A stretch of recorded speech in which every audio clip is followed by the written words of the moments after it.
that answers a question that I am very often asked about what's happening at our southern border.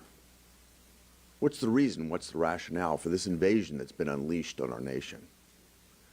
We have some 8 to 10 million people that have entered America just since Joe Biden took office. Children in my state and in every state are being poisoned by fentanyl. Human trafficking is occurring. It is an absolute disaster, and the question comes, why? Well, video recently emerged. The Democrat Congressman, Yvette Clarke from Brooklyn, New York, explaining to us why. She said very clearly, the quiet part out loud, she needs these illegal immigrants for the purposes of redistricting. Let me explain this.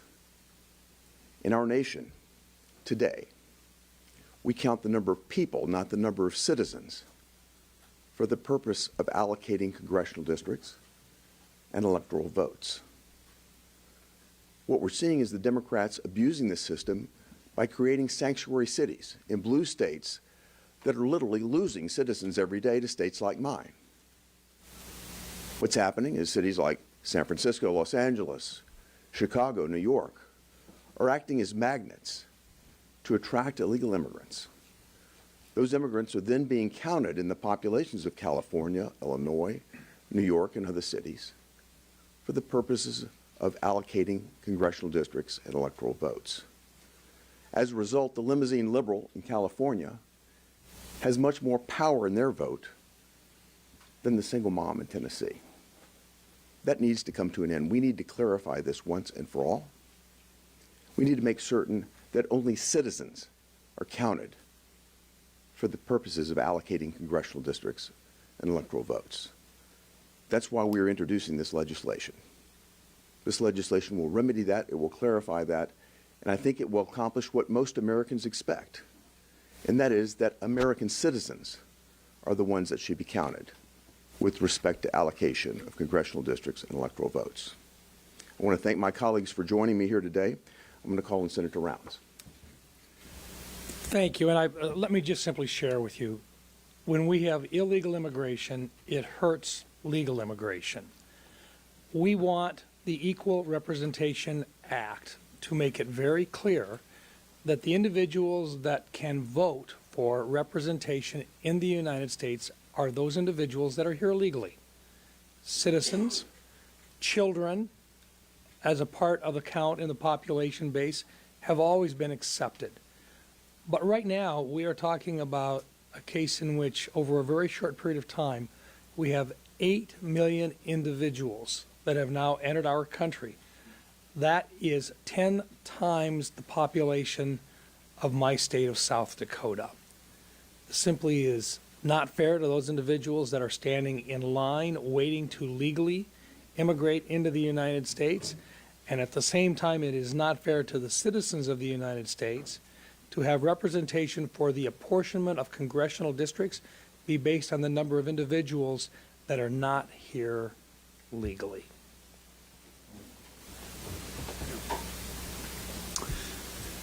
Thank you, everyone. Senator Hagerty, thank you for your leadership on this very important issue. You know, we're in the middle of the worst border crisis in U.S. history. Since Biden took office, as Senator Rounds mentioned, we'd have over 8 million illegal border crossings. In the month of December alone, 302,000 illegal alien encounters. It was the highest month that had ever been recorded in U.S. history. So instead of trying to solve this crisis, some congressional Democrats are encouraging more illegal immigration. So let me quote one Democrat congresswoman. She said, "I need more people in my district just for redistricting purposes." It's truly an unbelievable statement. An elected official encouraging illegal immigration for political gain. So here's the problem. Under current law, illegal immigrants are counted for congressional district apportionment and for electoral college votes. The census does not include a citizenship question. This creates a terrible incentive for more illegal immigration at a time when we as a country are at a breaking point. The basic function of the census is to determine an accurate makeup of our country. We must stop ignoring the fundamental distinction between legal citizens and illegal aliens. We believe that now is a time to reverse the failed policies of the past and ensure that we have equal representation in our country. And that's why I support Senator Hagerty's bill. Thank you. Thank you all for being here.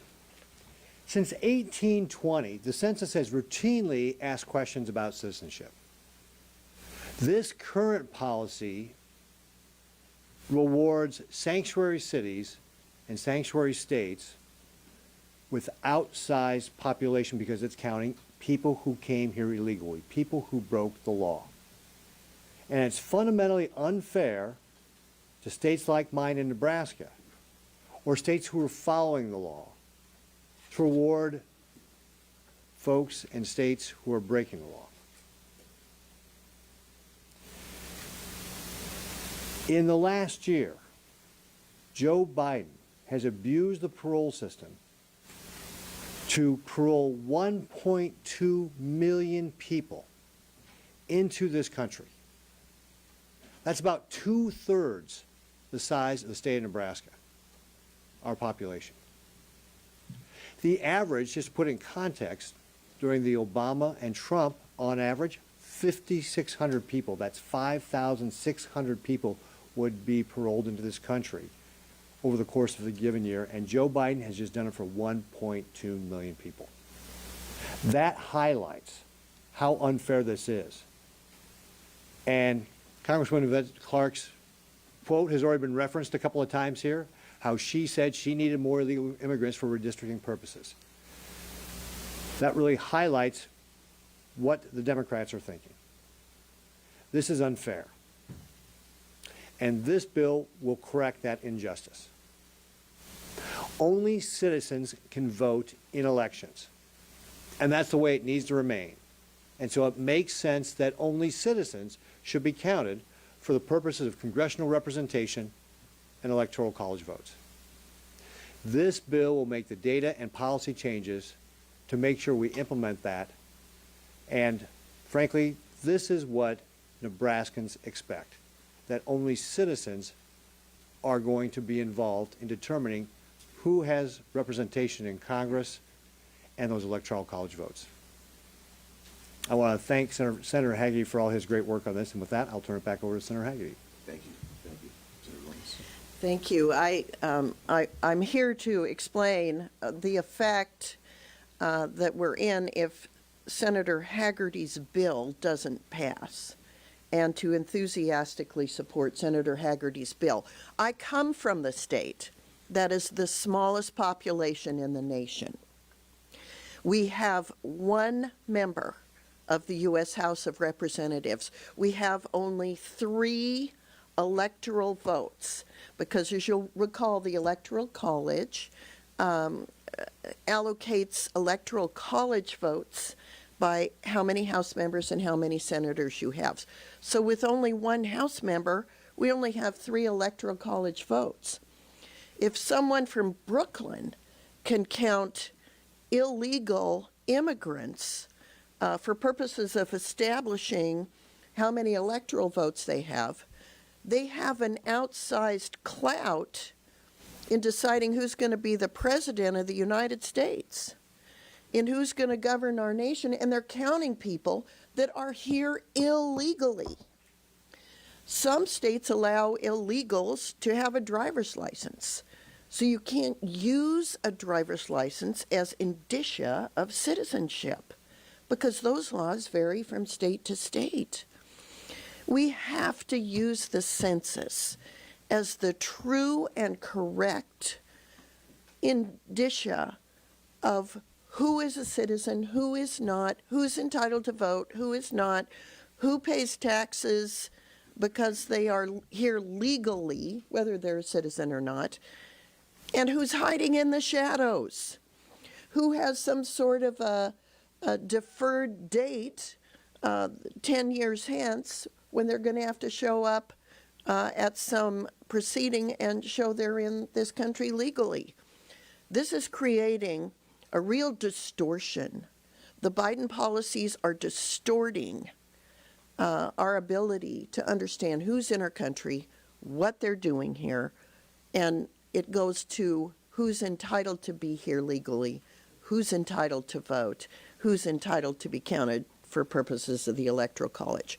As the representative of the state with the smallest population and the most to lose from an electoral sense by having illegal immigrants spread across this nation in the shadows, I wholeheartedly support Senator Haggerty's bill. I thank him for his foresight in addressing this issue now. Thanks so much, Senator Haggerty. Thank you, Senator Lummis. I'm calling on Senator Blackburn now. Thank you, Senator Haggerty, and thank you for your efforts on this. You know, with this wide open border, one of the things that is concerned to us is the way these blue cities that are losing population are welcoming illegal immigrants into their community. Now, why are they doing this? It is because when you get to the census, what they need is people who are going to replace the people that have chosen to vote with their feet and leave these cities. So, to the big blue cities, big blue states, sanctuary cities, this means keeping congressional seats and keeping federal dollars. So I'm so appreciative that Senator Haggerty is pushing forward, bringing this legislation and calling attention to the fact that as we do the census, that these individuals do not need to be counted as citizens of the United States. Thank you, Senator Blackburn. I'm happy to open for questions. Yes. Can I ask, how exactly do you want people to prove that they are citizens? Is there going to be some form of proof that people have to provide when they're filling out the census, or is it just going to be a box on the questionnaire? And also, will it cost any money to change how the census is? It certainly should cost no additional money to ask this question on the census. And the matter of proof is something that we'll work through as we implement the legislation. But there are variable ways that you can demonstrate your citizenship. We need to make certain, though, that only citizens are counted for the purpose of allocating legislative districts and the Electoral College vote. Yes? Is there a path forward here to passage? There certainly should be, because I think if you talk to people in Tennessee, you talk to people around the nation, they're shocked to find out that what's happening today, this loophole that's being exercised, is giving disproportionate power of the vote to people that live in sanctuary states and sanctuary cities. That's not what I think anybody wants to see here in America. And when you say, should a citizen be counted, should citizens be counted only for the allocation of congressional districts, most Americans will tell you yes. So I think that there is a pathway if our legislators listen to their constituents. Yes. Yes. In relation to how they're trying to manipulate, it seems like they're trying to manipulate the political system. Do you have any comments on the strategy Governor Abbott and President Biden with the southern border and the new religion wire? Well, I think the fact that the Biden administration was just last week at the Supreme Court asking for permission to cut the razor wire that Governor Abbott put in place to protect our southern border demonstrates with actions, not with their words, that they have no intention of doing anything about stopping this massive invasion of illegal aliens coming into the United States. Their deeds demonstrate far more than their words that they have no intention to do anything other than facilitate the movement of people more rapidly into America. Again, this distortion of the Electoral College, this distortion of the congressional map is heart and soul of their motivation for doing this. Thank you. Yes. Do you think at this point the amount of migrants in, say, the blue states you're referencing is more than red states in the South like Texas or Florida? I certainly think so. I think that's the motivation. If the Democrats thought it were anything else, if the Biden administration thought it was moving a different direction, Joe Biden and Nancy Pelosi and Chuck Schumer would be down there themselves building the wall. So it's clear that it's adding to their vote, making their blue state vote, their sanctuary state vote, disproportionately greater than it is to the rest of the nation. Thank you. Thanks to all of you for being here. Thanks for doing this, Bill.